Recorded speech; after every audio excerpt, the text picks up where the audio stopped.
अस्सलाम वालेकुम, मैं हूँ इकरा और आप सब लोग देख रहे हैं किचन विद इकरा नईम। आज की हमारी बहुत ही ज़बरदस्त और डिमांडिंग रेसिपी है। किस तरह आप बाज़ार जैसा पिज़्ज़ा सॉस घर में बना सकते हैं झटपट, वो मैं आपको बनाना सिखाऊंगी। इसके लिए जिन इंग्रेडिएंट्स की आपको ज़रूरत है वो मैं आपको बताती चलूँ। मैंने यहाँ पर ली है 1 कप टोमेटो प्यूरी ली है।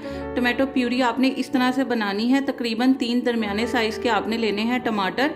उनको आपने 2 से 3 मिनट पानी में बॉयल करना है, यानी कि उनकी ब्लांचिंग करनी है, ब्लांच करना है उन्हें। जब आप उसे ब्लांच कर लेंगे आपने उसका छिलका अलहदा करना है। छिलका अलहदा करके आपने उसे ग्राइंड कर लेना है। एक दरमियाने साइज़ की मैंने ली थी प्याज, आप देख सकते हैं, उसको मैंने फाइन चॉप कर लिया है। 1 टीस्पून मैंने यहाँ पर फाइन चॉप ली है ग्रीन चिली। 1 टीस्पून मैंने यहाँ पे लिया ऑरिगानो। हाफ टेबल स्पून मैंने यहाँ पर लिया है लहसुन, फाइन चॉप लिया है। 1 टीस्पून मैंने यहाँ पे लिया है सॉल्ट। हाफ टी स्पून मैंने यहाँ पे लिया है black pepper. Half tea spoon मैंने यहाँ पर लिया है पेपरिका पाउडर। और तकरीबन 4 से 5 टेबल स्पून हम यहाँ पर लेंगे ऑयल। चलें अब हम अपनी रेसिपी को स्टार्ट करते हैं। मैंने यहाँ पे लिया है एक पैन, उसमें मैं ये तकरीबन 4 से 5 टेबल स्पून ऑयल शामिल कर दूंगी। जब ऑयल गर्म हो जाए तो इसमें प्याज शामिल कर दें। प्याज डालने के बाद आपने इसे 5 से 6 मिनट फ्राई करना है। 4 से 5 मिनट गुजर चुके हैं। अब हम इसमें लहसुन शामिल कर देंगे। लहसुन शामिल करने के बाद इसे 1 से 2 मिनट पकाएंगे।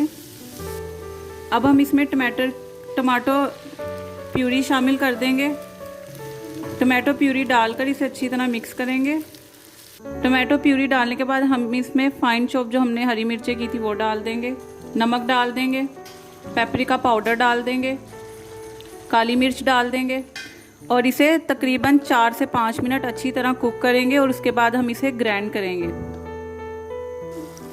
4 से 5 मिनट हो गए हैं, मैंने इसे कुक कर लिया है। अब मैं इसे 1 से 2 मिनट ठंडा करूंगी और उसके बाद ग्राइंड कर लूंगी। ये आप देख सकते हैं मैंने इसको ग्राइंड कर लिया है। ग्राइंड करने के बाद मैंने इसे दोबारा पैन में डाला है और इसमें अब हम टमाटो केचप शामिल कर देंगे और इसे पकाएंगे।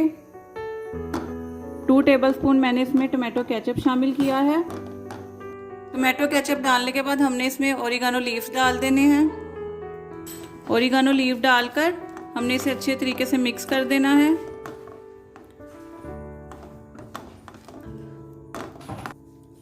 ये आप देख सकते हैं कि ये तैयार हो चुका है। अब मैं आपको इसकी सर्विंग करके दिखाऊंगी।